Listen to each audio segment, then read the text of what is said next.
the farm. I'm Nina. If you're new here, I'm a homeschooling, homesteading mom of 4.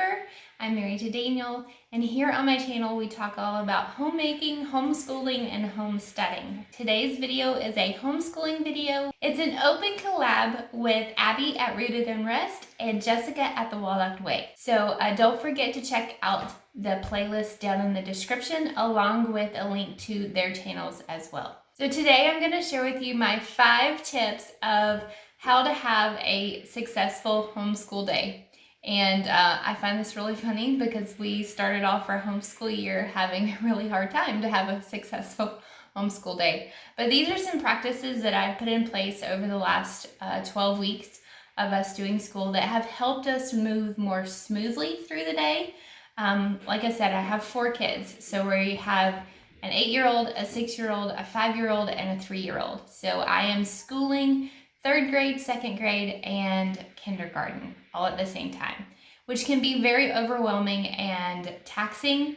So you can do all the planning beforehand, have everything laid out, but once you start homeschooling and you get into the nitty-gritty of things, you have to tweak and you have to change things because your kids' personalities have changed. Maybe you something in your life has changed, and attitudes are flying, and heads are butting, and crazy things are happening. But there are a few things that I have found that have really helped us have a better day over the last 12 weeks. And so number 1, I have a few notes. So if you see me looking down, that's what I'm looking at is the notes.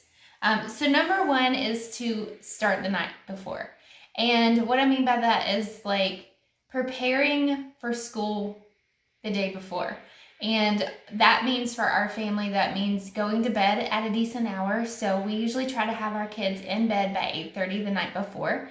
And they are supposed to lay out their clothes for the next day so that they know what they're supposed to wear and get dressed. All of them now can dress themselves for the most part, which is glorious. I do not want to wish the little kids stage away, but when all kids can buckle themselves in a car seat and get dressed, whew, that is so good. So laying out their clothes, getting anything that they need for the school day ready. I usually have their notebooks laid out here on the table so that we aren't fumbling and looking for our things. I try to get all that done the night before. Sometimes we're successful, sometimes we're not, but on the days that we do those things, our day goes a whole lot better. So tip number 2 is to get up before your kids. I used to let my kids wake me up, and there ain't nothing good about that. They would wake me up and I was ill and grumpy and being bombarded with questions of where's my food, I'm hungry, I want this, I can't find my clothes, I can't find my socks, I don't know where this is. And then we fight over the TV, and I have now tried to make it a point, as much as I don't want to make it a point to get up before my kids. I usually try to get up between 5:30 and 6.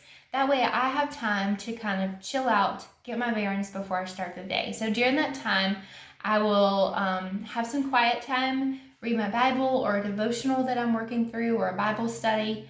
I will work on anything that I need to do, whether it's YouTube stuff, farm-related things, any emails that I need to send, just catching up on like maybe banking stuff. I try to do all of that in the morning and make sure that I have it wrapped up by 7 o'clock.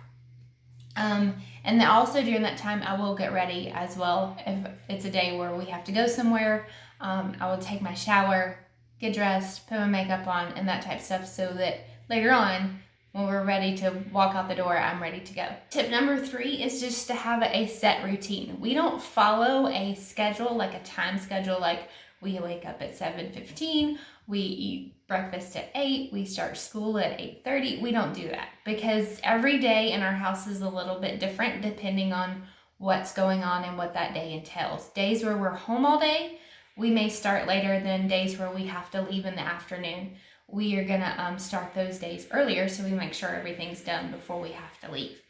So I would just say set a routine. So I have kind of a schedule and a layout of how I like for our day to flow. So we have breakfast. morning chores, which is feed animals, kind of gather dirty clothes, that me clean up the kitchen after breakfast, that type thing. That usually lasts about 30 minutes. Then we go into morning time. I have found that morning time works better in the morning. So, and we do that very first. I know some people will call it something different. We'll do it afterward, after lunch. We used to do that, but this year it's working better in the morning.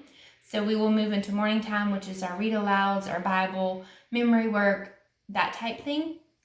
And then after that, the kids take a break. So they'll take like a 10 or 15 minute break.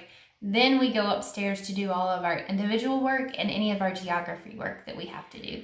So it works better that way. And I found also that changing where those things were done in our house worked better as well.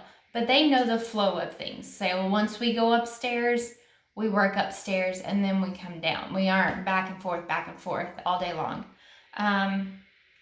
And I try to wrap everything up by lunch and also give breaks when I can. Tip number 4 is to start with the hard stuff first. I know that seems kind of counterintuitive, that you want to put off things that are hard and do all the easy stuff first. But I have found with my kids that if we start with the hard stuff and do the easy stuff last, that our day tends to work a little bit better because we're fresher and when we come up here and do individual work and we tackle the hard stuff first. So for my oldest, that's reading and language arts, so he does that first. My youngest girl that I'm teaching right now, math is her hard thing, so they do that and then they switch. So I've just found, and this took a lot of tweaking. It took me, I think, like 8 weeks to figure all this stuff out, and I've been homeschooling for 4 years. Every year is different. Every year presents new challenges. Every year is a new curriculum that I'm unfamiliar with, so we have to flesh all of these details out. I also give frequent breaks, and I try. My oldest son is very active, and he's probably ADD, and he can't focus, and so he needs to move a lot. So I try to, let's work on something for like 10 or 15 minutes, and then he goes and takes a break. But he's not allowed to go downstairs. He has to stay up here with us because if he goes downstairs, he doesn't come back. So I try to give him breaks, but keep him confined to the schoolroom. And my last tip is to give grace. There are days where the kids are just having a hard day, and there are days where I'm having a bad day. And we have to give each other grace. More so me giving them grace than them giving me grace. And to have fun. And to have fun with school, because to me, that's what it's all about. Yes, we need to learn and discover what the world is all about. But if you're not having fun and you're not enjoying what you're doing, you're going to dread it and you're going to hate it. And you're going to wish you were doing something completely different. These are all tips that I have to tell myself every single day, because lo and behold, I planned to film this video today, and it is our first day back after fall break, and guess what? We had a train wreck of a morning. So I had to go back to my notes from today that I wrote last week while we were on fall break, and I just never got around to filming this video and look at it and go, okay, Nina, you need to give the kids a little bit of grace. They're used to being off school for an entire week. So we only schooled for an hour today, and I said we're done. So whatever we get done in an hour is all that we're going to do, and you guys can have a break and fun after that. So that's all of my tips that I have for you today. I hope that it was helpful and that you could glean a little bit of information out from that.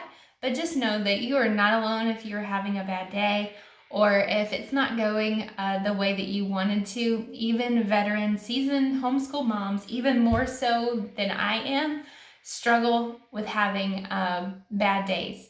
So one thing that I was told early on by a seasoned homeschool mom was just do the basics and forget the rest on the bad days. So that could be another tip. That's a bonus tip, is just do the basics and